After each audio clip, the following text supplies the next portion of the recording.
मातोश्रीवर ठाकरे गटानं तातडीची बैठक बोलावलेली आहे।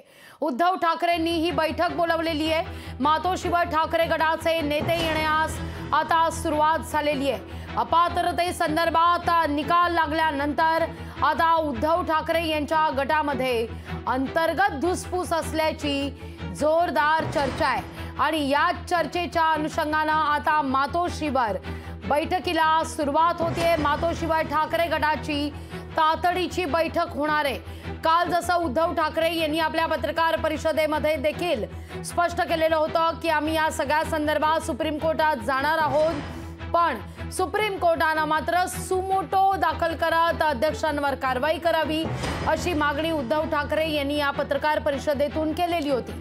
आता या सगळ्या घडामोडीनंतर मातोश्रीवर ठाकरे गटाची तातडीची बैठक बोलावण्यात आलेली आहे। उद्धव ठाकरेंनी ही बैठक बोलावलेली आहे। मातोश्रीवर ठाकरे गटाचे नेते आता दाखल होण्यास सुरुवात झाली आहे। अधिक माहिती घेऊया आपल्या प्रतिनिधी मीनाक्षी म्हात्रे यांच्याकडून। मीनाक्षी, काय अधिक माहिती या सगळ्या संदर्भात? निकालानंतर उद्धव ठाकरे गटामध्ये अंतर्गत धुसफूस सुरू असल्याची चर्चा आहे। नक्कीच माधवी, आपण पाहतोय की कालच्या निकालानंतर उद्धव ठाकरे गटामध्ये सध्या अंतर्गत जी धुसफूस आहे ती पाहायला मिळते। कालच्या निकालानंतर आज आपण पाहिलं तर काल उद्धव ठाकरेंनी पत्रकार परिषद देखील घेतली होती। सोबतच या निकालानंतर आज ही तातडीची बैठक बोलवण्याचं कारण असं, कारण 2018ला या पक्षाचे जे घटनातील बदलीची जी निवडणूक आयोगामध्ये नोंद का नाही यावरून खरं तर पाहायला गेलं तर खडाजंगी जी आहे ती पक्षामध्ये पाहायला मिळते।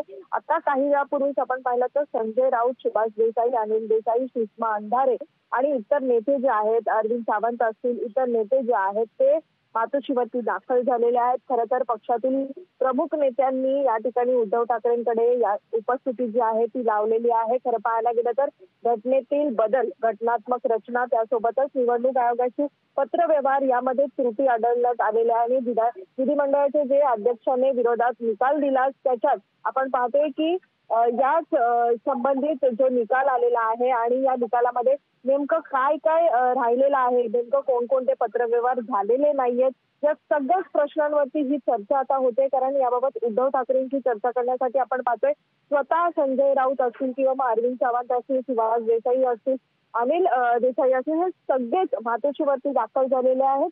दुसरीकडे आपण पाहतोय की अनिल परब देखील आज दिल्लीला गेलेले आहेत, सुप्रीम कोर्टात गेलेले आहेत। त्यामुळे कायदेशीर लढा जो आहे तो तिकडे सुरूच राहणार आहे। पण नेमकं या सगळ्याच गोष्टींमध्ये कुठे काय त्रुटी आढळलेल्या आहेत या सगळ्याच बाबी चर्चा होणार आहे आजच्या या बैठकीमध्ये। त्यामुळे इतर नेते जे आहेत ते देखील मातोश्रीवरती दाखल होताना पाहायला मिळतात।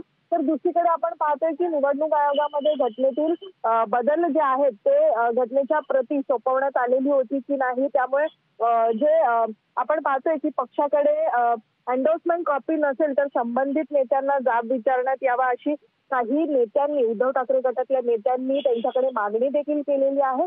त्यामुळे एकूणच आपण पाहू शकतो की या सगळ्याच पार्श्वभूमीवरती त्यांनी पत्रकार परिषद घ्यावी, कारण आपण पाहतोय की एकूणच या सगळ्याच पार्श्वभूमीवरती उद्धव ठाकरे आपली काय भूमिका मांडतात आणि या सगळ्याच प्रश्नांवरती काय चर्चा होते। मीनाक्षी, धन्यवाद तुम्ही दिलेल्या एकूणच सविस्तर माहिती करता। लोकशाही मराठी ऐका, पहा, जागरूक रहा।